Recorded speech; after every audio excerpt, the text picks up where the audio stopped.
దేవుడి నామానికి స్తోత్రములు. ఈ ఉదయకాల సమయంలో మీ అందరికీ కూడా నా హృదయపూర్వకమైనటువంటి వందనాలు తెలియజేస్తున్నానండి.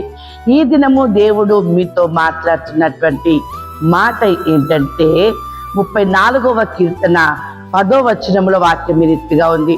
యెహోవాను ఆశ్రయించు వారికి ఏ మేలు కొదువై ఉండదు. అవును దేవుని బిడ్డలారా, ఉదయకాల సమయంలో నువ్వు దేవుని ఆశ్రయించు. ఎలాంటి సమస్యలు నువ్వు ఉన్నావో, ఇబ్బందిలో ఉన్నావో, నువ్వు దేవుని ఆశ్రయించు. దేవుడు నీకు మేలు చేస్తాడు. మేలు కావాలని నువ్వు కోరుకుంటూ ఉన్నావా? మనుషుని నమ్ముకున్నట్టు కంటే యెహోవాని ఆశ్రయించుట మేలు అని వాక్యం సెలవిస్తా ఉంది. కాబట్టి ఉదయకాల సమయంలో వాక్యం ఇచ్చినటువంటి నీవు దేవుని బిడ్డలారా, నువ్వు దేవుని ఆశ్రయించినట్లయితే ఆయన నీకు మేలు చేస్తాడు. అంతేకాదు, నీ యందు భయభక్తులు గల వారి నిమిత్తము నువ్వు దాచి ఉంచిన మేలు ఎంతో గొప్పది అని చెప్పేసని 31వ కీర్తన 19వ వచనంలో రాయబడి ఉన్నది. దేవుని బిడ్డలారా, నువ్వు దేవుని ఆశ్రయించి దేవుని యందు భయము భక్తి కలిగి నువ్వు మొరపెట్టినట్లయితే నీ కొరకు దాచి ఉంచిన మేలును ఆయన నీకు ఇస్తాడు. దేవుని బిడ్డలారా, అంతేకాదు యెషయా గ్రంథం 43వ అధ్యాయము 25వ వచనంలో వాక్యం ఈ రీతిగా ఉంది. నేనే నా చిత్తానుసారముగా నీ అతిక్రమములను తుడిచివేచున్నాను, నేను నీ పాపములను జ్ఞాపకము చేసుకొనను. ఎంత చక్కని మాట అండి. నువ్వు దేవుని ఆశ్రయించినట్లయితే ఆయన నీకు మేలు చేస్తూ ఉన్నాడు. అదే విధంగా ఆయన నీకు దాచి ఉంచినటువంటి మేలును కూడా నీకు అనుగ్రహింపజేస్తూ ఉన్నాడు.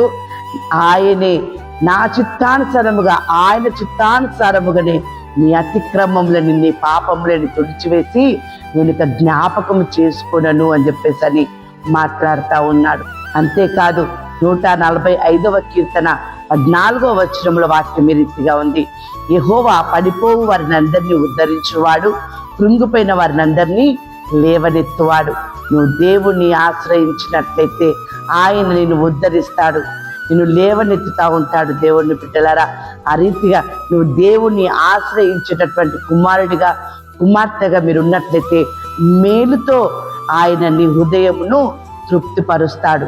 వాక్యం సెలవిస్తా ఉంది. యెషయా గ్రంథం 12వ అధ్యాయం 6వ వచనములో, సియోను నివాసి ఉత్సాహధ్వని బిగ్గరగా చేయము, నీ మధ్యనున్న ఇశ్రాయేలు యొక్క పరిశుద్ధ దేవుడు గనుడై ఉన్నాడు.